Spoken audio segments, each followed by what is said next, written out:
How's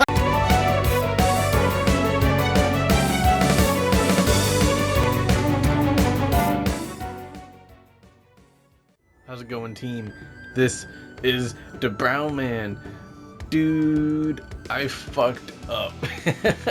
So I recorded a video. I was like, yeah, I did it. And then it turns out the PlayStation controller was muted. So now I'm like, okay, re-record. But this is not bad, team. I'm bad. I duped. It's getting late. So we recently did a video on Sunny. It's a quick guide. I like doing these quick guides. It's just a couple of perks that lead you in the right direction. There's a lot of perks that are useful. I'm not going to go over every single fucking perk, but each character has its own playstyle, so I'm going to give you the perks that leans in their playstyle in regards to team camaraderie and whatnot. Some people are more individualistic. They'll use certain perks because they just want to get out or they want to have their own builds. That's totally fine, but I'm going to go over characters and their specific role. So with that explained, we're going to go into Ana. I'm not going to go into selfish builds. I'm going to go into if she plays her role, what are we going to do? And who is Ana? Ana is the main protagonist. Ana's sister has been missing, kidnapped by cannibals, and she is out there investigating. She is the final girl, and with being a final girl comes final girl survival stats. So let's look at her stats, let's look at her power, let's look at her perks, and let's get this going. Her toughness is at 35, strength is at 30, and of course her endurance is at 25, giving her decent base stats for survival. You can of course dump points in whatever you want. You can go 15 into toughness to max that motherfucker out at 50. Dump the rest in endurance to be a motherfucker with quite a bit of stamina and a whole lot of health. You can of course put some into strength if you want to open shortcuts and whatnot faster and have a higher chance of winning those close encounters. All up to you. Or you can dump a shit ton just in proficiency and or stealth and just let her basic survival stats speak for themselves. All up to you. But she is pretty solid, I'll tell you that much. Her role, of course, is the tank. She absorbs a lot of damage thanks to that high toughness stat, but also because of her perks and her active ability or ultimate escape ability, whatever you want to call it, team. Her ultimate escape ability is Pain is Nothing. While activated, you reduce damage from attacks and falls, and also grants you the immunity to the effects of poison. Very important when facing against Sissy. When it comes to Pain is Nothing, I believe the damage reduction is 60%. When you level it up, you can actually bump that up to 70%. You can also add effects like lower cooldown, increase the time up to level 3, which will give you 11 seconds. You can also make it so that way when you are hit, you receive stamina per each hit, and the cap that you get for damage reduction is 80%. So you start off at 60, you can level up to 70, and then you can level up at level 3 to 80% damage reduction. With damage reduction and high health, as I said, she is the team tank. Sometimes you will need to actually just go up and harass Leatherface, pop your ability or something, and get Leatherface off the Connie or Julie that is trying to open the door. Sometimes these guys will actually go around and try to push people off the doors as soon as possible, so it might be your calling to go out there and get in their face, team. When it comes to perks, we're going to actually break them down into 3 sets of perks. We have battle perks. These are perks that help you perform better when it comes to combat. We have health perks that will help you regain health. Then of course we're going to have stamina or kicker perks. These will help you increase your longevity, not by health, not by strength, but by having you have an edge in terms of stamina. Once again, those are her main attractions. Going to be your strength, endurance, and toughness. So with that, let's get into it. When it comes to battle perks, we're going to have 2 that combos quite well, of course. Grappler and choose fight. Grappler allows you to have up to 50% more effectiveness in your button taps for the struggle for a close encounter. This allows you to end a close encounter a little bit earlier, which mitigates the chances of you getting jumped.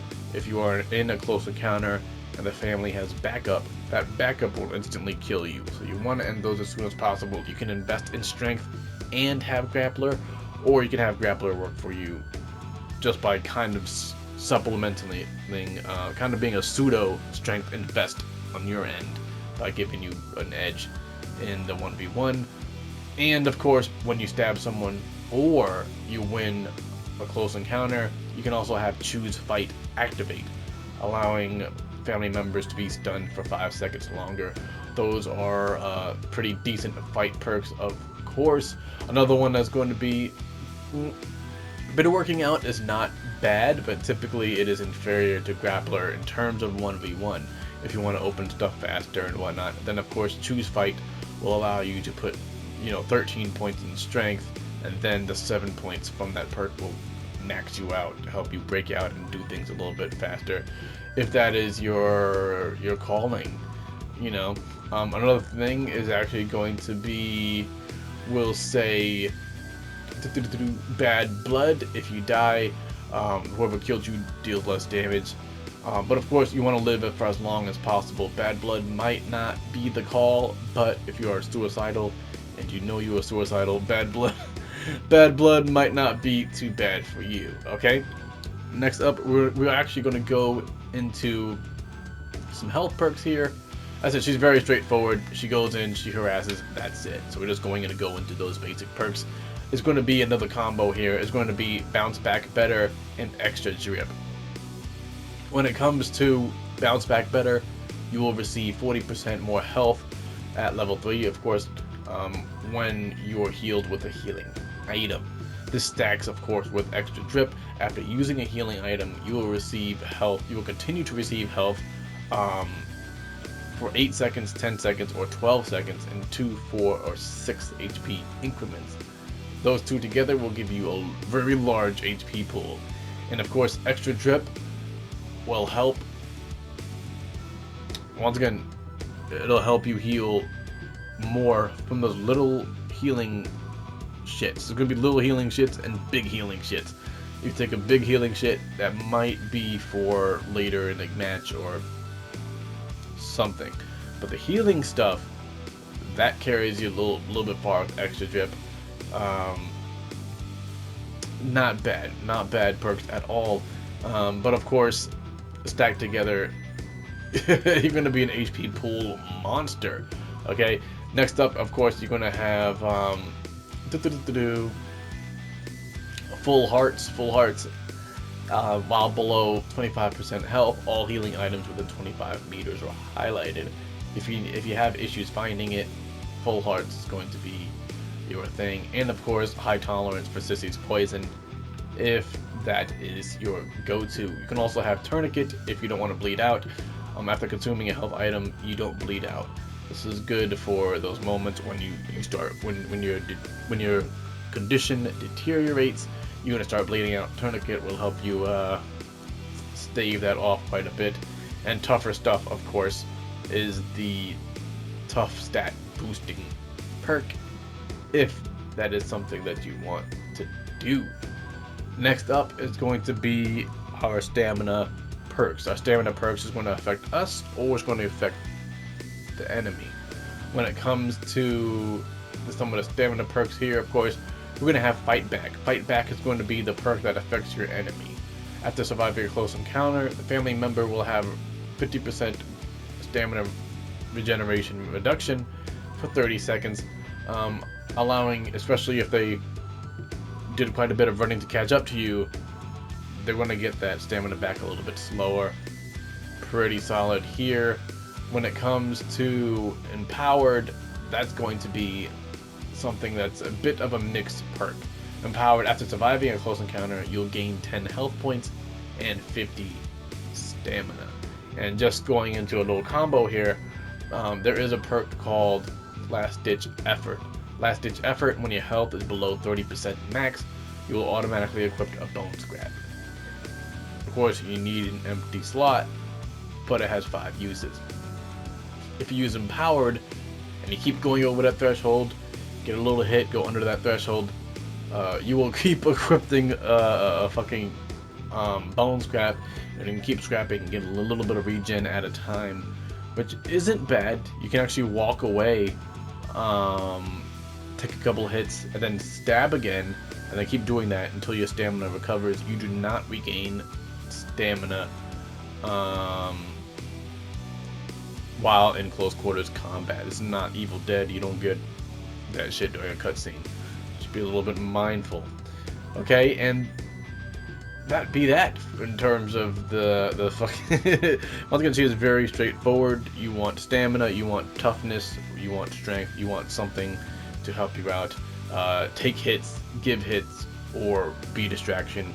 And if you're running around being a fucking nuisance, you're going to get certain things done. Something that I will say, if you guys want, you can actually run What Doesn't Kill You as well. After being injured by a melee attack, you can actually heal up to 100% of the health you just lost if you do not get hit again within 15 seconds. This goes well with the extra stun perk of Choose Fight. They'll get stunned for 5 seconds longer, allowing you, once again, even if you win the encounter, allowing you to actually heal that health back. So you can get hit, engage, heal it back. There's some crazy combos that you can do. Have fun with Homegirl Anna. Stay safe, stay hydrated, and of course, have a good one.